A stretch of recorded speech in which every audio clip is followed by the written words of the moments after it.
Over the last 2.5 years, AEW has attracted a large number of fans who might have been frustrated with WWE. A company which was underestimated by many when it first started is now making premier signings like CM Punk and Daniel Bryan. AEW is also making itself a home to many families. Billy Gunn and his sons, the Rhodes Family, Taz and his son Hook are all part of the company. Bryan Pillman Jr. is yet another example of a wrestler who is making his name in a big way, though there are a number of second and third gen wrestlers that could add to the ranks. This is Wrestling Up, and we're looking at 15 second and third generation wrestlers who could possibly join AEW. Before we get into the rest of the video, make sure you subscribe to Wrestling Up and turn on all notifications to stay up to date with everything in the world of pro wrestling. Also, don't forget to follow us on Instagram at WrestlingHubOfficial and also follow us on Twitter at Wrestling_Hub.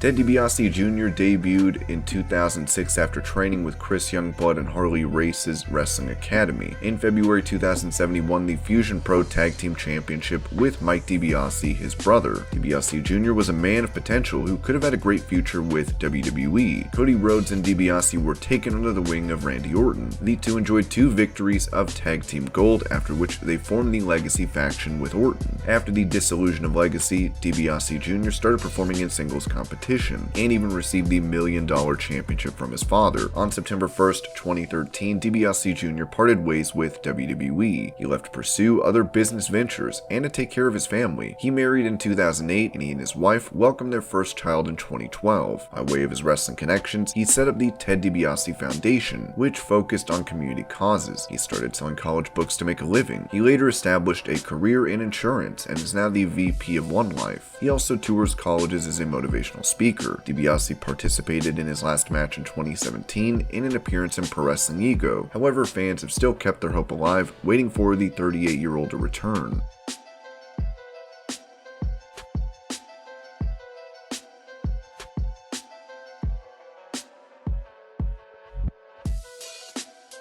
The son of Mr. Perfect, Curtis Axel, debuted on screen in the second season of NXT in 2010. He went on to capture the Intercontinental title in 2013. He was also a 2-time tag team champion. In October 2010, Axel had joined the Nexus, but had already lost some of its fire. In May 2013, in an attempt to reboot Axel's character, WWE changed his name from Michael McGillicuddy to Curtis Axel. He was under the observation of Paul Heyman. Unfortunately, this strategy did not work out, and Axel could not escape his mid-card fate. Axel was later able to capture the tag title for the second time after a brief partnership as one half of the B team with Bo Dallas. In 2018, the two defeated Bray Wyatt and Matt Hardy at Extreme Rules and managed to hold the belts for a little less than 2 months. There was no question regarding Axel's in-ring abilities. However, he just could not connect to the audiences in the same way his father had. Due to the pandemic, WWE tried to cut costs by letting go of a number of stars as Axel could join AEW.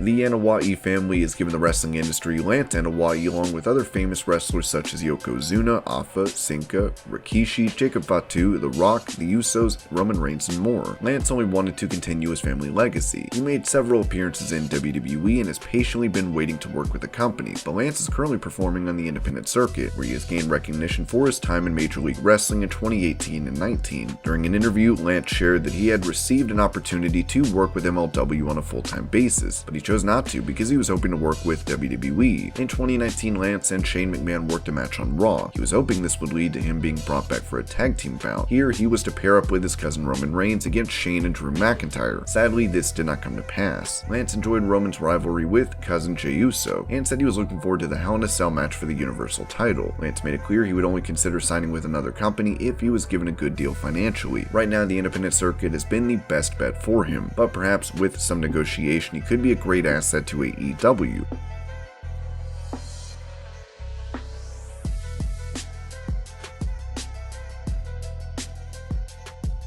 As the grandson of Blackjack Mulligan, Bray Wyatt is a third-generation wrestler. His uncles and his brothers are also wrestlers, while his father, Mike Rotunda, was an important part of WWE. Given his release from WWE, it would be no surprise to see Bray join AEW, seeing as though they are known for giving talent more creative freedom.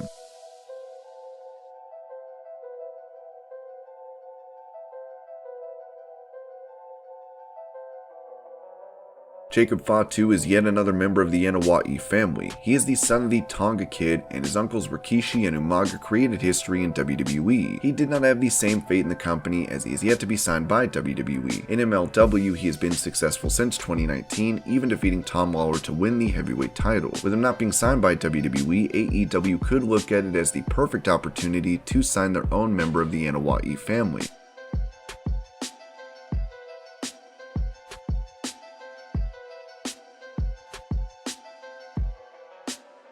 Bo Dallas remains one of the most underutilized WWE stars. On NXT, he was a main eventer and a champion. Before that, he even worked with his brother Bray in a tag team. When he came to the main roster, he got booked inconsistently. While he had an interesting run with Curtis Axel and The Miz, it was clear he was not going anywhere. When the B team ended, he disappeared from TV before being released earlier this year. While there were rumors that Dallas was preparing for a life after wrestling, if given a chance in AEW, he could easily be an important part of the roster.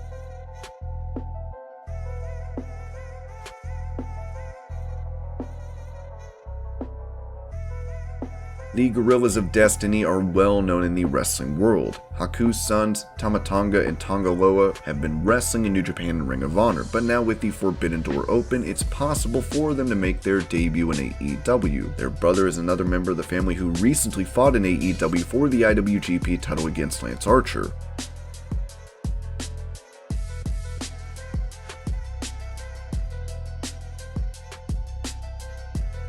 Carlito may be the most famous second-gen star that AEW can sign. Extremely gifted in the ring, Carlito debuted in WWE and made it his mission to get to the top. After winning titles, he was released in 2010. Since then, he has made some appearances for the company, but mostly he worked in WWC, his father, Carlos Colon's promotion in Puerto Rico. He most recently appeared as a part of the Royal Rumble this year, and he also competed on Raw, teaming up with Jeff Hardy. Given he has since not appeared in WWE, it shows that there's always a chance he may be open to working with other promotions.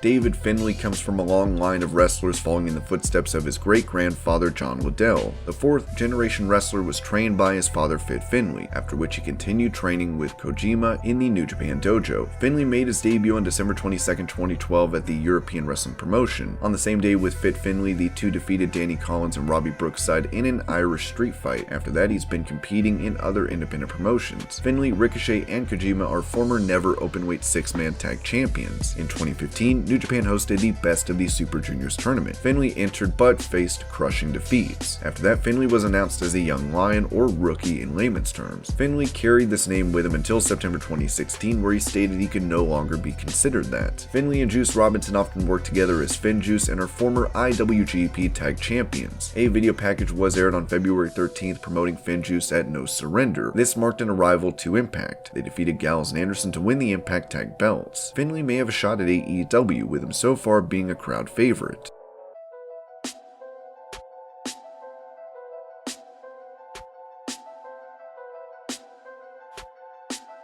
Devon Dudley is a father, and his sons Terrence and Terrell are twins and are currently known as TNT. Could they be more perfect for the AEW product? Unlike many other second or third gen stars, the twins are carving their own path on the independent scene. They have chosen to use the Dudley name and even use the Dudley finishers, with them appearing for Impact previously. They have made appearances for AEW but have not been signed. Given their repertoire, they would be the perfect signings.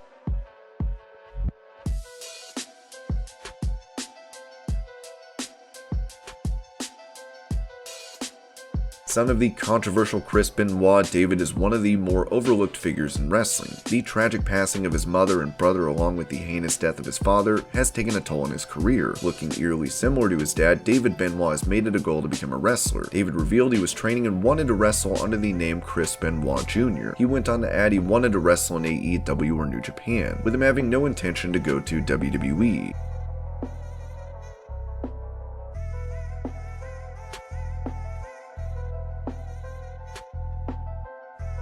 Tessa Blanchard is a third-gen wrestler that made her debut at 24. She was the first woman to win the Impact World title and is a former Knockouts champion. She is the daughter of Tully Blanchard, a Four Horsemen member, and the stepdaughter of Magnum TA. She was to defend the world title against Eddie Edwards at Slammiversary on July 18th, however Impact terminated her contract and took away the title. Blanchard's reputation recently took a hit as several came forward with bullying and racism allegations. However, her departure was due to failure of both sides to come to terms on a new deal. She could be a great addition to AEW's fresh women's division.